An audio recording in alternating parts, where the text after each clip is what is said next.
There is a sound in the garden. Not thunder, not a voice from the sky. Not the kind of sound you associate with the God who spoke light into existence and hung the stars like lanterns across the dark. Just a footsteps. The Hebrew says it simply, almost casually, the sound of God walking in the garden in the cool of the day. An afternoon breeze moving through the trees. And somewhere in the shadows of that same garden, two people pressed themselves behind the leaves and try, for the first time in human history, to hide. They had heard this sound before, they knew what it meant. God was coming. And for the first time, they were afraid. This video is about that sound, about what it means, about where it goes. Because here is what you need to understand before we look at a single verse, before we trace a single story across these ancient pages.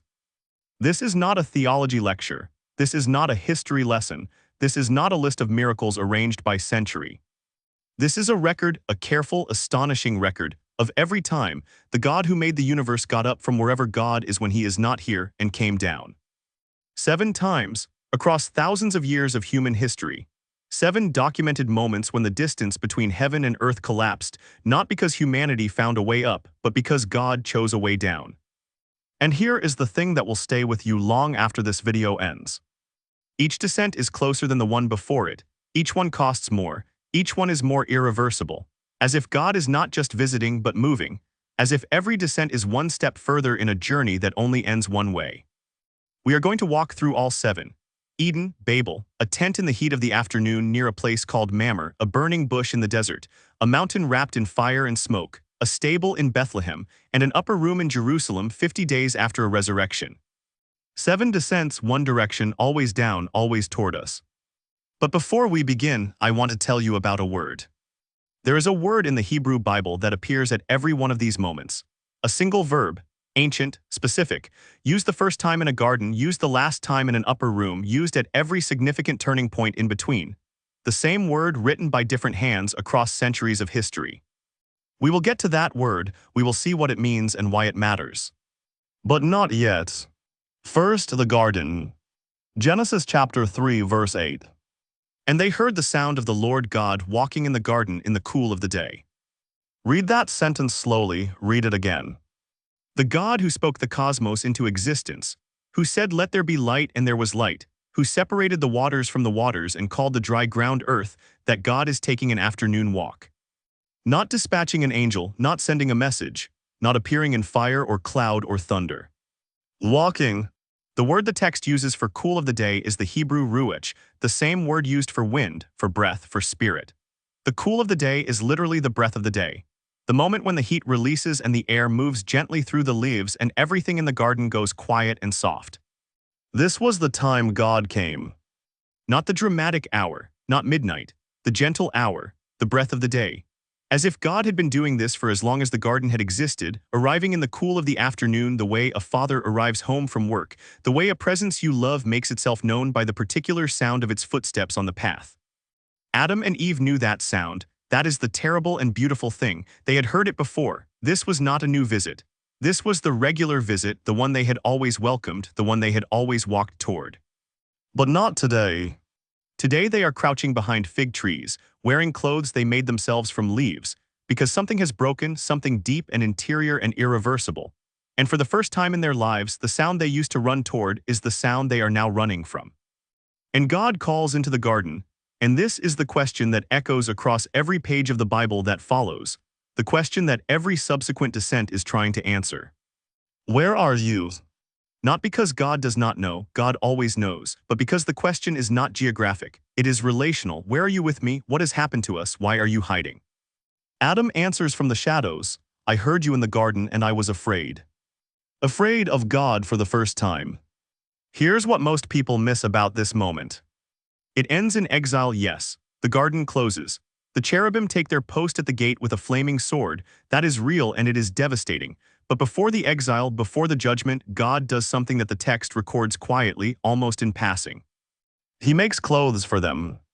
The Lord God made garments of skin for Adam and his wife and clothed them. Something died that day so that they could be covered. The first descent ends not just in judgment, but in provision. God coming down to the worst moment of their lives and refusing to leave them naked in it. The first descent, the pattern is already forming. Now move the clock forward by a few generations. The world has filled with people, cities are rising, and a group of those people in a valley called Shinar have decided to build something. A tower. They want to build it high enough to reach heaven. That is the explicit goal, a tower that reaches to the heavens. They want to make a name for themselves. They want to close the distance between earth and sky on their own terms, by their own engineering, through their own ambition. And so God comes down. Genesis chapter 11 verse 5, and notice the language. But the Lord came down to see the city and the tower the people were building. Came down to see it. The tallest structure humanity had ever attempted, built specifically to reach the place where God lives, and God had to descend just to get close enough to look at it. There is a dry, devastating irony embedded in this text that the original readers would have felt immediately. You built toward heaven, and heaven is so far above you that God still had to come down. Your greatest achievement, the thing you built to close the gap, barely registered from where God stands. Stay with me, because this is not cruelty. This is not God mocking human effort. This is the text trying to show you something about the nature of the distance. The gap between heaven and earth is not an engineering problem. It cannot be solved with bricks and mortar and ambition. Every tower humanity has ever built, literal or metaphorical, has hit the same ceiling. The only one who can close this distance is the one standing on the other side of it. And at Babel, God comes down, not in warmth this time, in judgment. Yes, the languages scatter, the people disperse, the tower stops. But the verb is the same, God came down. Now we move to a place called Mamre, a grove of trees near the ancient city of Hebron in the heat of the southern Canaanite afternoon. A very old man is sitting in the doorway of his tent. His name is Abraham. He is 99 years old.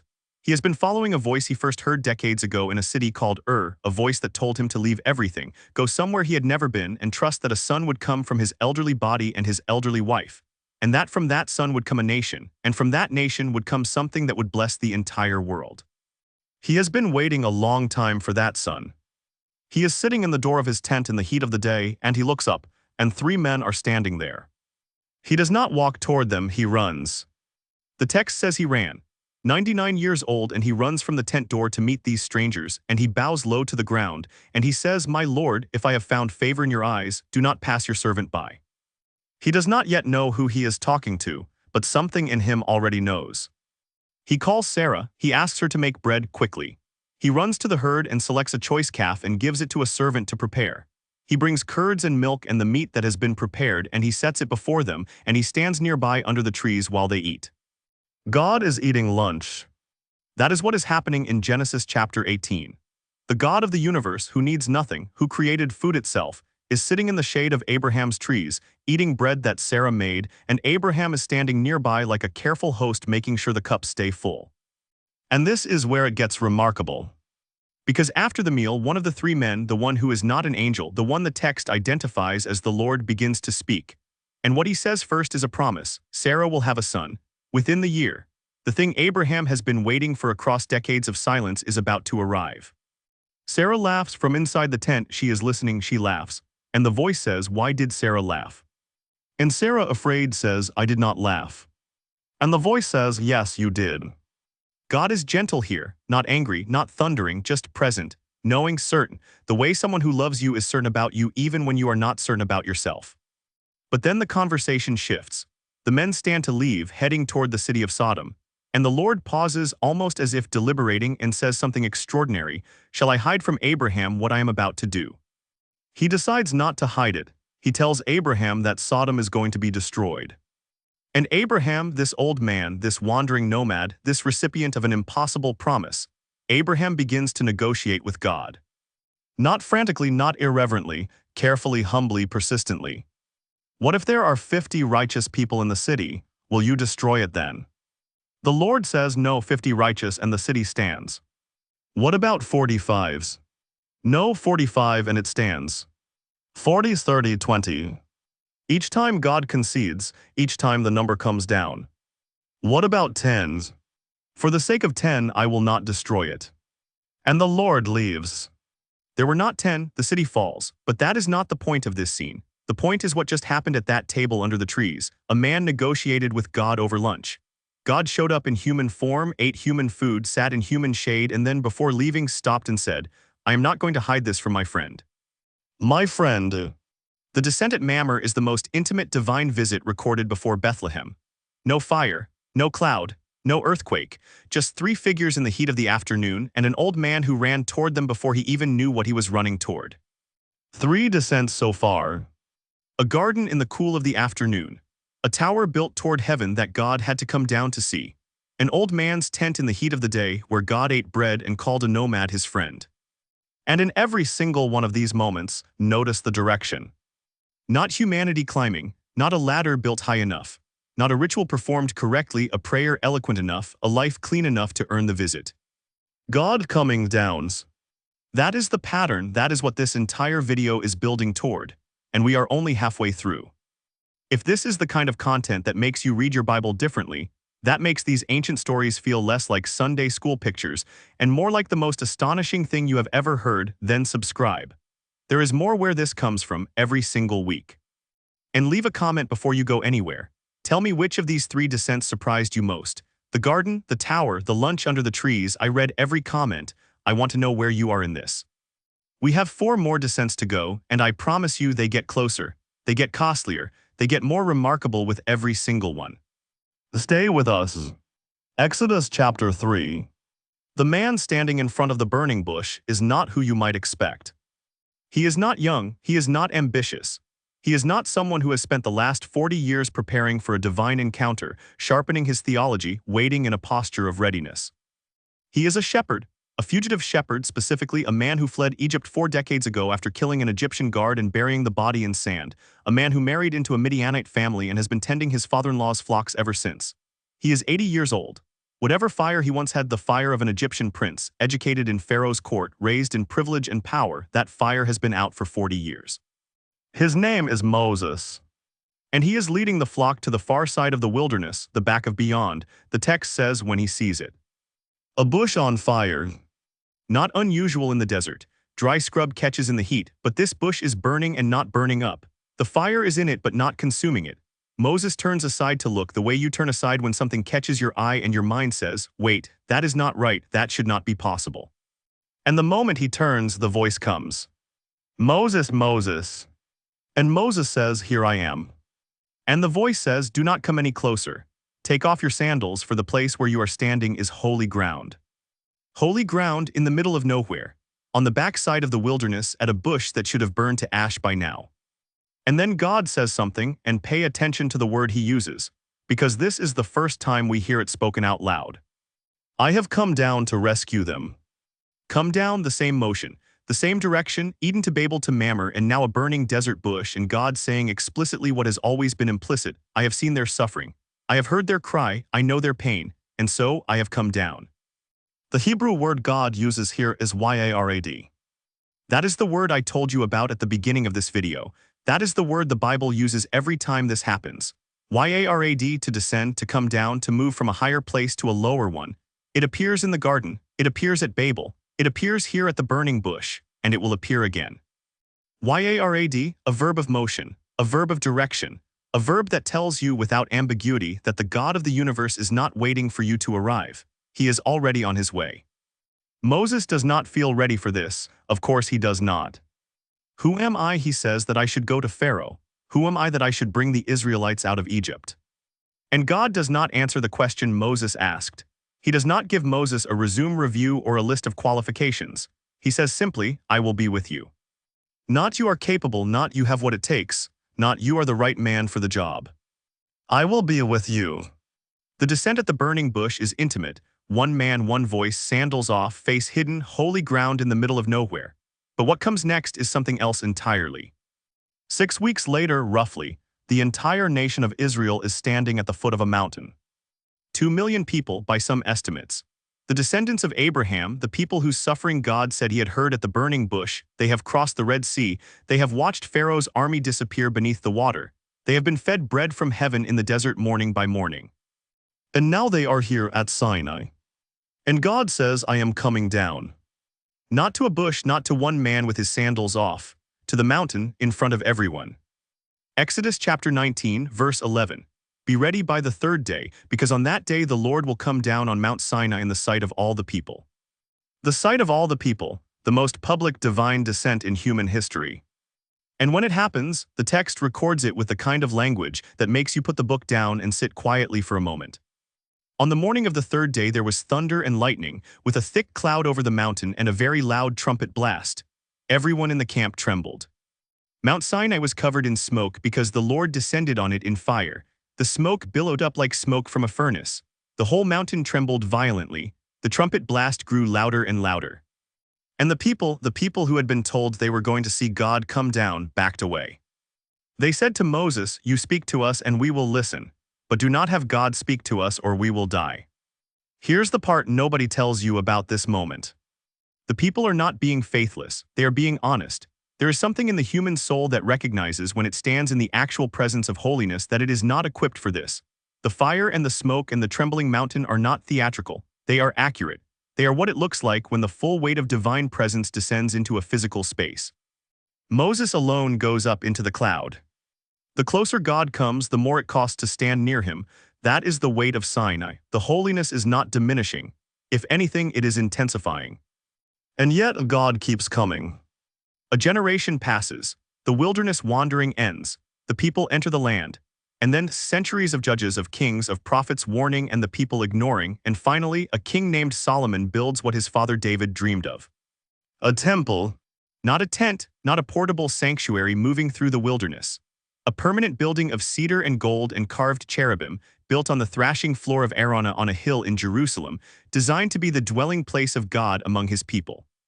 Solomon takes 7 years to build it. And when it is finished, when the Ark of the Covenant is carried in by the priests, when the trumpeters and singers lift their voices as one, the cloud comes. Josephus, the first-century Jewish historian who was not a Christian and had no theological agenda to protect, records the Israelite belief plainly in his Antiquities of the Jews. The divine presence physically inhabited the inner sanctuary. This was not metaphor to the ancient Jewish mind. This was geography. God had an address. And when the cloud fills the temple on that dedication day, Solomon's own priests cannot stand to minister. The text says it plainly. The priests could not perform their service because of the cloud, for the glory of the Lord filled his temple. The building is overwhelmed by its own resident. And Solomon stands before the altar and prays, and his prayer contains a question that echoes every human attempt to understand this. But will God really dwell on earth? Even the highest heavens cannot contain you. How much less this temple I have built. The man who built the most magnificent structure his civilization had ever produced looked at it and said, "It is not enough. No building is enough. No architecture is sufficient. The God who fills the universe cannot be contained by anything human hands assemble." And yet the cloud came anyway. And this is where it gets remarkable. Because the cloud does not stay forever. The temple will be destroyed.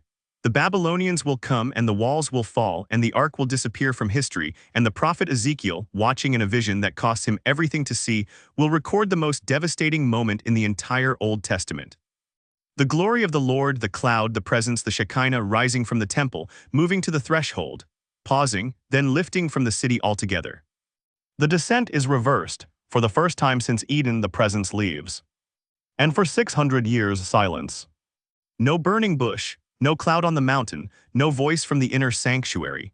600 years of prophets pointing forward, of people waiting, of prayers going up into what feels like empty sky. Now watch what happens next. A teenage girl in a hill town nobody important has ever visited says yes to an angel, and the silence ends.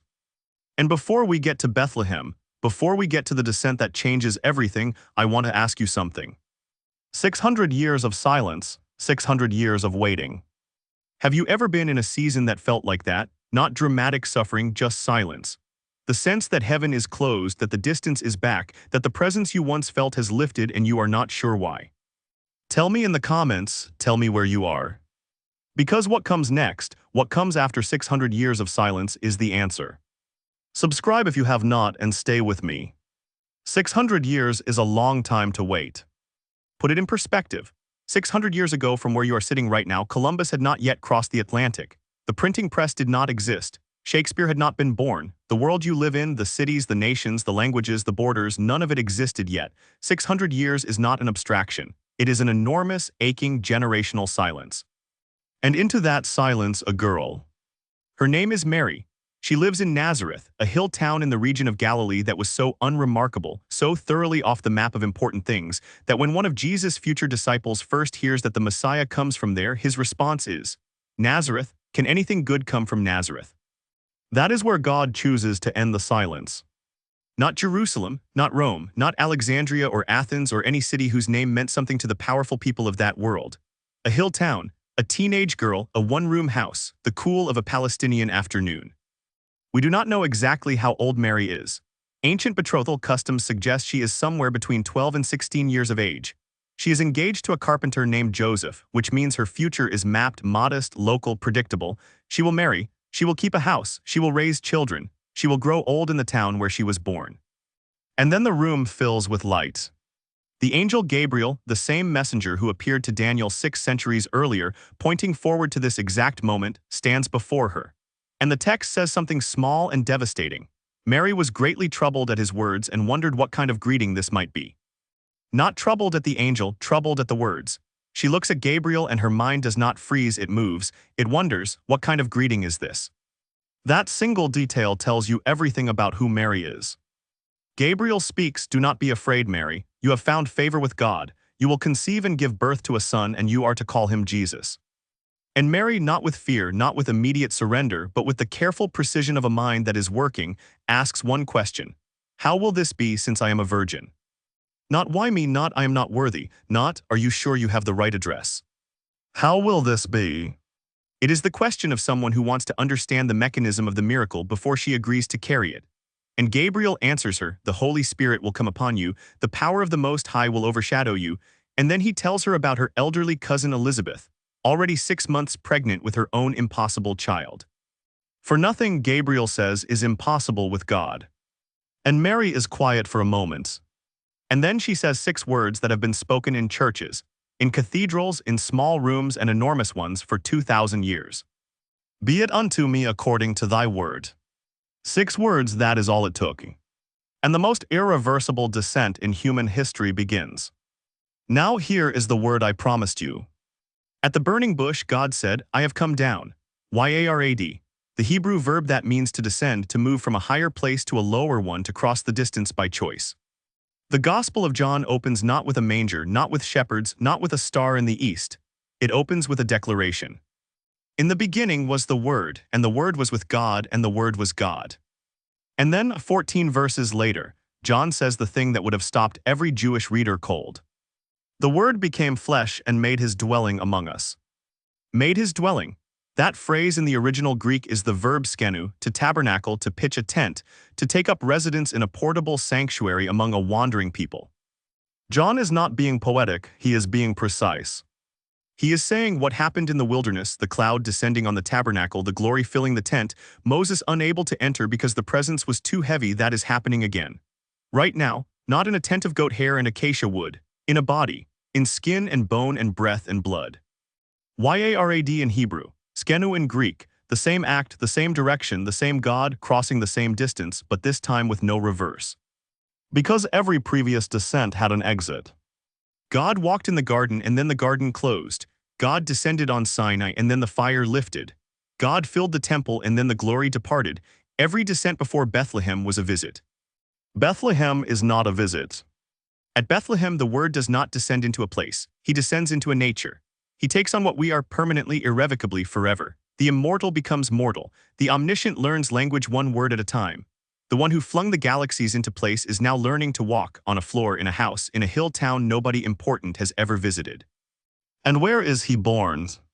Not in the inn. There is no room in the inn, and notice that the descent of God into human flesh is turned away by the official structures of human hospitality and received instead by the margins. A stable, a feeding trough, animals breathing in the cold. Irenaeus of Lyon, writing in the 2nd century against those who denied that God had truly taken on human form, said it plainly. The glory of God is a living man, not a vision, not a spiritual emanation, not a metaphor. A living man born of a woman, wrapped in cloths, laid in a manger, crying the way every infant cries when the cold air hits new lungs. Augustine, 3 centuries later, would write from his own long searching, "You made us for yourself, and our heart is restless until it rests in you." The restlessness Augustine felt, the restlessness you have felt, the sense that something is missing, that the distance is real, that you are not where you are supposed to be, the descent at Bethlehem is God's answer to that restlessness. Not a principle, not a philosophy, a person coming down. Think about it this way. You have been in a moment of crisis, the kind that arrives at 2 in the morning, the kind that cannot be solved by a text message or a phone call. And someone who loves you, a parent, a friend, someone who did not have to, gets in a car and drives through the night. Not sending a message, not making a call, not delegating the problem to someone closer. Coming. Physically present, the distance between where they were and where you are collapsed, by love, by choice, by the refusal to let you face the worst moment of your life without someone beside you. That is Bethlehem. That is what YARAD means when it arrives in a manger. But it is not the last descent. 50 days after the resurrection, Jerusalem, an upper room, 120 people waiting, not entirely sure what they are waiting for, only that Jesus told them to wait, that something was coming, that they would know it when it arrived. And then it arrives. Acts chapter 2 verse 2, suddenly a sound like the blowing of a violent wind came from heaven and filled the whole house where they were sitting. They saw what seemed to be tongues of fire that separated and came to rest on each of them. All of them were filled with the Holy Spirit. Fire. The same fire that burned in the bush without consuming it. The same fire that descended on Sinai and wrapped the mountain in smoke. The same fire that filled the temple until the priests could not stand to minister.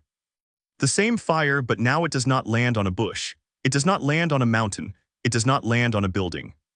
It lands on people. On a fisherman named Peter, who 3 times denied he knew Jesus beside a courtyard fire, and who is now 50 days later, standing in the streets of Jerusalem speaking languages he has never learned, preaching to the crowd that has gathered, saying, "This is that. This is what the prophet Joel described. This is the Spirit poured out on all flesh."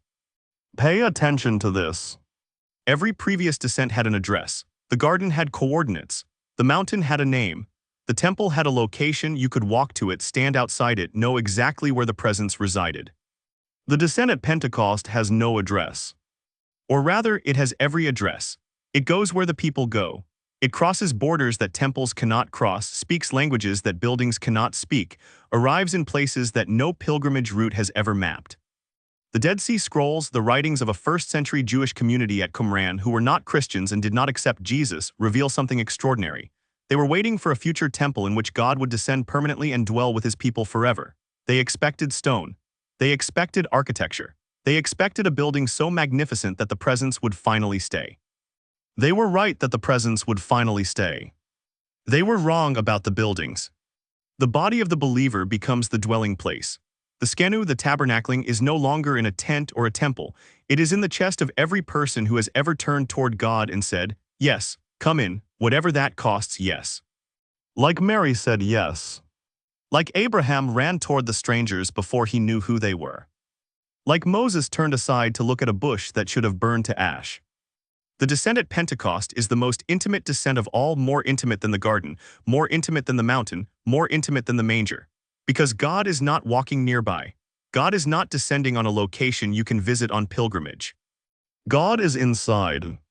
This is not a story about a number. This is not a story about a doctrine. This is not a story about a theological category. This is a story about the God who started walking in a garden in the cool of the afternoon, calling, "Where are you?" and who has been answering his own question ever since. Getting closer with every answer, refusing every distance, crossing every gap. YARAD come downs. 7 times, always the same direction. Always toward us. 7 descents. A garden in the cool of the afternoon. A tower that reached toward heaven and required God to come down to see it. An old man's tent in the heat of the day where God ate bread under a tree and called a nomad his friend. A burning bush on the backside of the wilderness where a fugitive shepherd heard a voice say, "I have come down." A mountain wrapped in fire and smoke where 2 million people trembled and backed away. A stable in Bethlehem where the Word became flesh and tabernacled among us. And an upper room in Jerusalem where fire landed not on a building but on human bodies, and has not left since. 7 descents, one direction, always down, always toward us. I want to leave you with 3 things. 3 things I hope you carry out of this video and back into whatever day you are living. The first is a truth about the Bible itself. Many of us have been taught in many different churches, in many different traditions, that the Bible is the story of humanity reaching toward God. That the whole project of faith is the human attempt to climb high enough, be good enough, pray long enough, sacrifice enough to close the distance between earth and heaven. That is not what this book is. The Bible is the story of God coming down.